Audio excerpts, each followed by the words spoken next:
nada más el PCM, Pedro Angulo, mantuvo una reunión con jóvenes que, claro, es muy importante conversar sobre políticas públicas, pero podría que este no sea el momento.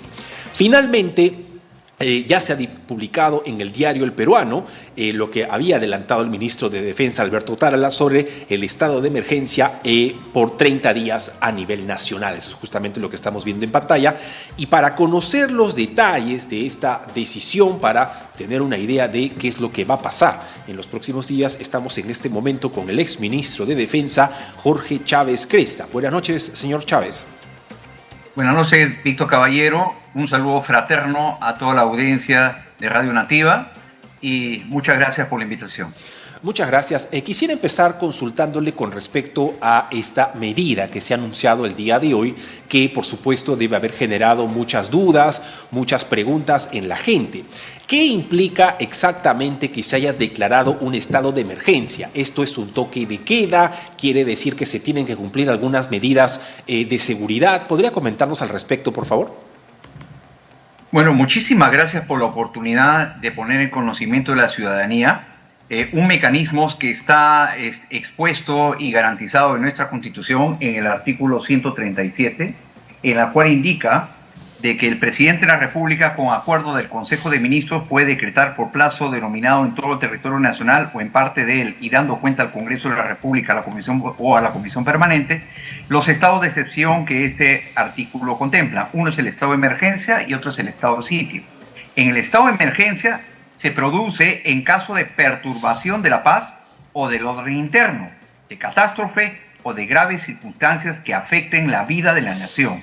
En esta eventualidad puede restringirse o suspenderse el ejercicio de los derechos constitucionales relativos a la libertad y las seguridades personales, la inviolabilidad del domicilio, la libertad de reunión y de tránsito en el territorio comprendidos en los incisos 9, 11 y 12 del artículo 2 y en el inciso 24 del mismo artículo en circunstancias no descritas en lo mencionado. Entonces, ¿por qué hago esta alusión?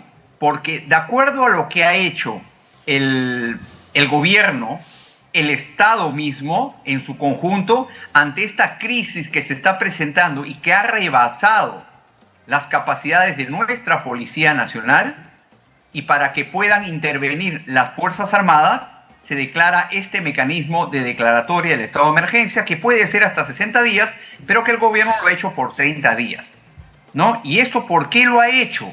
Porque nosotros podemos tener algún tipo de información, Víctor, y a toda la audiencia, pero ellos tienen información de inteligencia en la cual ya han determinado que la crisis no solamente está focalizado en 1, 2, 3, 4, 5 lugares, sino está focalizado en diferentes lugares que viene afectando a la población de manera directa, en su conjunto. Estos actos de violencia, porque coincido plenamente contigo, con los analistas, de que todos tenemos derecho a llevar a cabo una protesta, pero la protesta, cuando se aúna la violencia, va en contra de los derechos ciudadanos, ¿no? Nadie tiene derecho a impedir. Vemos los medios de información que hay personas de la tercera edad, niños, mujeres, que están varados en las diferentes rutas terrestres, y eso no es correcto porque está atentando contra la seguridad de ellos. Entonces, en cumplimiento a eso y a través del Consejo de Seguridad y Defensa Nacional, que es también una herramienta de que se lleva a cabo, compuesta y encabezada por la Presidencia de la República, en la persona de la señora Presidente y de los diferentes ministros de Estado, con participación de los altos mandos militares, para determinar qué es lo que está sucediendo y que está atentando contra la seguridad del país, la seguridad y la defensa nacional. Es por ello que se ha tomado esa decisión para restablecer el orden interno y también para garantizar el Estado de Derecho. Exministro, se cumple una semana desde que, el expresidente Castillo intentara dar un autogolpe y la presidenta Dina Boluarte asumiera el poder. Desde entonces todos hemos sido testigos de las manifestaciones, de todos estos reportes de violencia y por el otro lado también hemos observado algunas medidas tomadas tanto desde el Ejecutivo como el Legislativo como otras instituciones públicas. ¿Usted cómo observa el papel principalmente del Ministerio de Defensa en esta crisis? ¿Usted considera que han sido oportunos al tomar estas medidas? ¿Usted considera que ha sido apropiado declarar este estado de emergencia después de una semana? ¿Podría comentarnos un poco al respecto? Sí, lo que sucede es de que no hemos estado cumpliendo con lo que manda las funciones no solamente consagradas en la Constitución, sino consagradas en las responsabilidades y, valga la redundancia, las funciones que debo cumplir en cada entidad del Estado. Una de ellas, por ejemplo, es la presentación de información valedera que me permita tener con la debida anticipación qué es lo que va a suceder. Porque los hechos no suceden de la noche a la mañana. Hay indicios, hay indicativos y para eso está la Dirección Nacional de Inteligencia que poco o nada ha hecho en el desarrollo de su trabajo para determinar cuáles son las amenazas y riesgos de manera interna que se van a producir en nuestro país para tomar todas las previsiones correspondientes.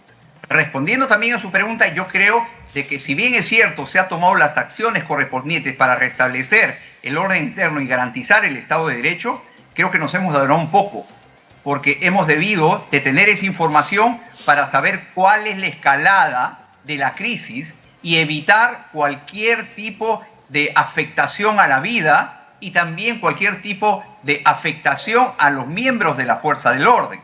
Porque se dice mucho de que la policía ha salido de manera represiva a aplacar a los manifestantes, pero donde se han producido las lamentables pérdidas, y aprovecho la oportunidad para expresar mis más sentidas condolencias a la vida humana de estas 7 u 8 personas que han fallecido como consecuencia de estas acciones que se han presentado en todo nuestro territorio nacional. Cada vida cuenta, cada vida es importante para nosotros porque es la vida de un ciudadano peruano. Por lo tanto, creo que se han debido tomar las acciones con la debida probidad, con la debida anticipación, pero eso depende de cómo el Estado gestiona las informaciones y llega a ver en qué puede desencadenar esta escalada. Vuelvo a repetir, el hecho de haberse declarado el estado de emergencia significa porque hay informaciones que esto se está desbordando, se está descontrolando, por lo tanto, tiene que actuar la fuerza pública en el marco del ejercicio de sus obligaciones como Estado para garantizar la seguridad de nuestra población.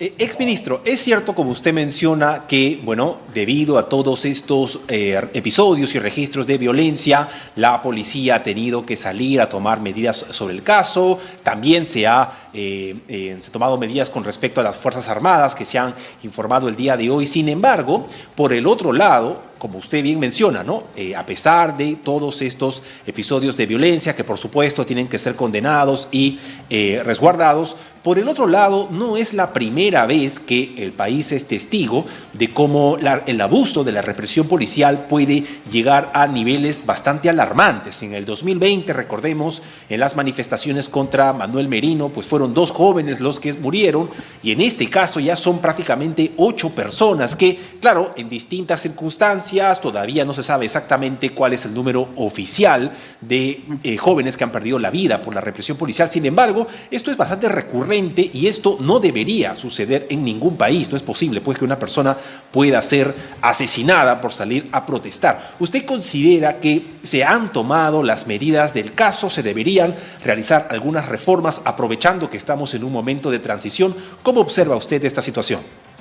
Mire, primero hay que hacer un escenario. No estoy defendiendo ni a una ni a otra parte. Estoy siendo objetivo en mis comentarios de que hay que ver la situación como usted muy bien lo ha descrito, Víctor, en el sentido de decir, habrá que analizar, investigar las circunstancias.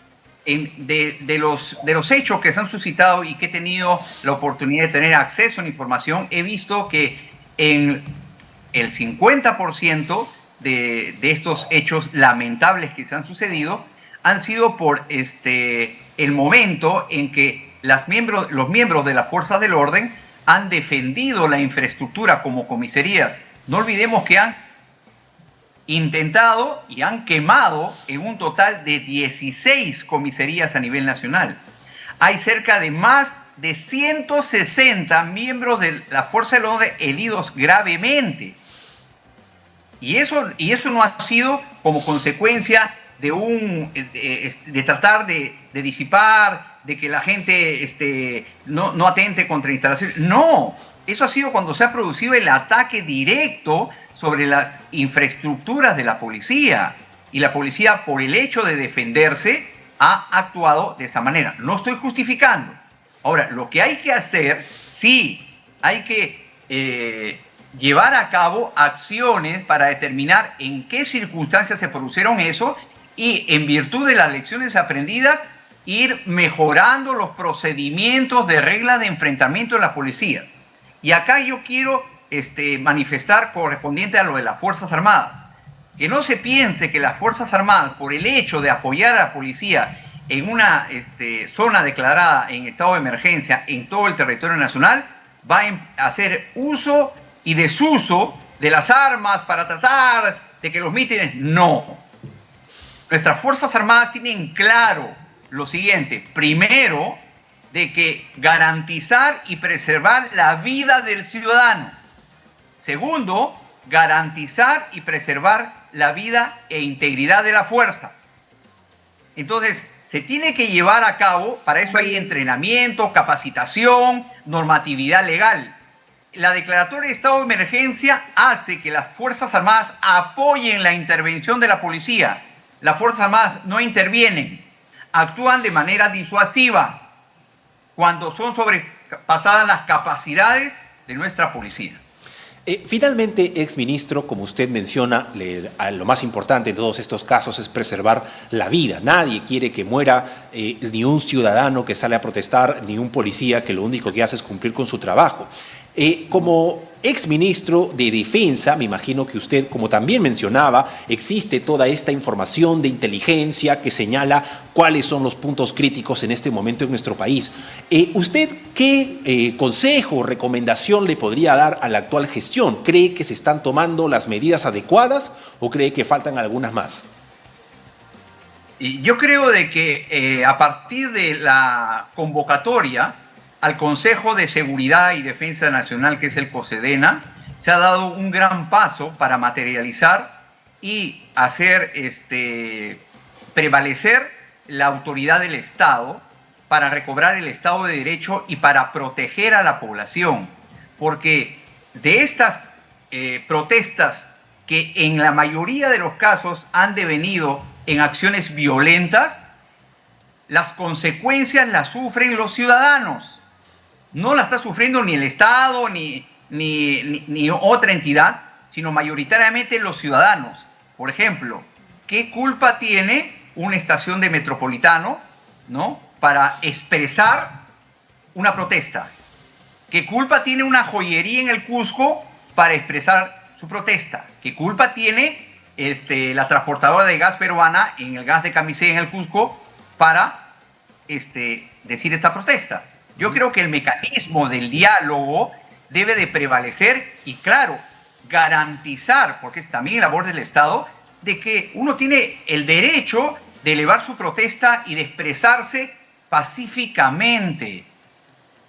Pero en el marco de desarrollar acciones violentas, nada, vuelvo a repetir, nada justifica el accionar de personas que están llevando a cabo ese tipo de actitud. Por lo tanto, yo creo de que una crítica constructiva, que eso se ha debido hacer un poco antes, en virtud a las informaciones que ha debido de tener.